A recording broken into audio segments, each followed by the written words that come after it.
ಕುಮಾರಸ್ವಾಮಿ ಅವರು ಹೇಳ್ತಾರೆ ಸರ್ 100 ಕೋಟಿ ವೆಚ್ಚದ ಆಸ್ತಿ ಬೇಡ, ವಿರೋಧ ಇದೆ. ಅವ್ರ ಥರ 8,000 ಕೋಟಿ ಎಲ್ಲ ನಮ್ಮದು.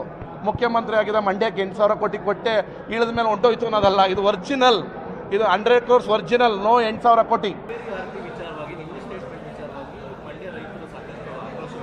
ಯಾರು ಏನೇ ಹೋರಾಟ ಮಾಡಲಿ, ಒಂದಷ್ಟು ಉದ್ಯೋಗಗಳು ಮಂಡ್ಯದಲ್ಲಿ ಸೃಷ್ಟಿ ಆಗಬೇಕು, ಅಮ್ಯೂಸ್ಮೆಂಟ್ ಪಾರ್ಕು ಬರಬೇಕು.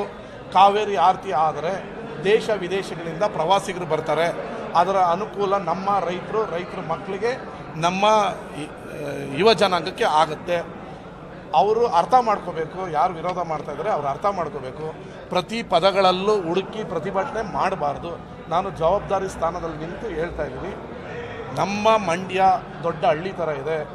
ಇದು ಇಂಪ್ರೂವ್ ಆಗಬೇಕಾದ್ರೆ ಹೊರಗಿನಿಂದ ಜನ ಬರಬೇಕು.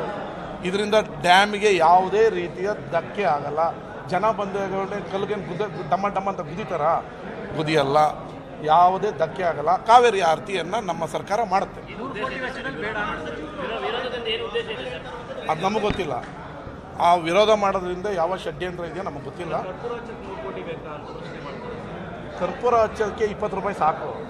ಕರ್ಪೂರ ಹಚ್ಚೋಕ್ಕೋಸ್ಕರ ತಯಾರು ಮಾಡ್ಕೋಬೇಕಲ್ಲ, ಇನ್ಫ್ರಾಸ್ಟ್ರಕ್ಚರ್ ಕೊಡಬೇಕು, ರಸ್ತೆ ಮಾಡಬೇಕು, 20,000 ಜನ ಪರ್ಮನೆಂಟಾಗಿ ಕುತ್ಕೊಳ್ಳೋದಕ್ಕೆ ಇನ್ಫ್ರಾಸ್ಟ್ರಕ್ಚರ್ ರೆಡಿ ಮಾಡಬೇಕು, ಕಂಚಿನ ಪ್ರತಿಮೆ ಮಾಡಬೇಕು. ಅದು DPR ಮಾಡಿರ್ತಾರೆ. 100 ಕೋಟಿ ಹೋಗ್ಬಿಟ್ಟು ರಿಸರ್ವ್ ಬ್ಯಾಂಕಲ್ಲಿ ಅಥವಾ ಖಜಾನಲ್ಲಿ ಹೋಗಿ ಡ್ರಾ ಮಾಡ್ಕೊಂಬರೋದಕ್ಕಾಗಲ್ಲ. DPR ಇರುತ್ತೆ. ಆ ಥರ ವಿರೋಧ ಮಾಡೋರು DPR ತರಿಸ್ಕೊಳ್ಳಿ, ಯಾವುದಾದಕ್ಕೆ ಎಷ್ಟೆಷ್ಟು ಖರ್ಚು ಮಾಡ್ತಾ ಇದ್ದಾರೆ ಅಂತ ಮಾಡಿ RTI ಹಾಕಿ, ಖರ್ಚಲ್ಲಿ ಭ್ರಷ್ಟಾಚಾರ ಕಂಡ್ರೆ ಕೇಸ್ ಹಾಕಿ ಜೈಲಿಗೆ ಕಳಿಸಿ. ಅದ್ರ ಬದಲು ಮಾಡೋಕ್ಕೆ ಮುಂಚೆನೇ 100 ಹಾಕಿ 200 ಹಾಕಿ ಕರ್ಪೂರ ಹಚ್ಚಕ್ಕೆ ಯಾಕೆ? ಕರ್ಪೂರ 20 ರೂಪಾಯಿಗೂ ಬರುತ್ತೆ, 200 ರೂಪಾಯಿಗೂ ಬರುತ್ತೆ. ಕರ್ಪೂರಕ್ಕಲ್ಲ. ಆ ಕರ್ಪೂರ ಹಚ್ಚಬೇಕಾದ್ರೆ ಇನ್ಫ್ರಾಸ್ಟ್ರಕ್ಚರ್, ಆ ಕರ್ಪೂರದ ಇಡೀ ಇರ್ತದಲ್ಲ ಹಚ್ಚಬೇಕಾದ್ರೆ, ಅದಕ್ಕೆ 400 ರೂಪಾಯಿ ಆಗುತ್ತೆ. DPR ರೆಡಿ ಇರುತ್ತೆ. ಟೆಂಡರ್ ಕರೆದಾಗ ಡಾಕ್ಯುಮೆಂಟ್ಸ್ ತರಿಸ್ಕೊಳ್ಳಿ, RTI ಹಾಕಿ, ಯಾವುದಕ್ಕೆ ಎಷ್ಟೆಷ್ಟು ಖರ್ಚಾಗುತ್ತೆ ನೋಡಿ. ಭ್ರಷ್ಟಾಚಾರ ನಡೆದಿದ್ರೆ ಕೇಸ್ ಹಾಕೊಳ್ಳಿ.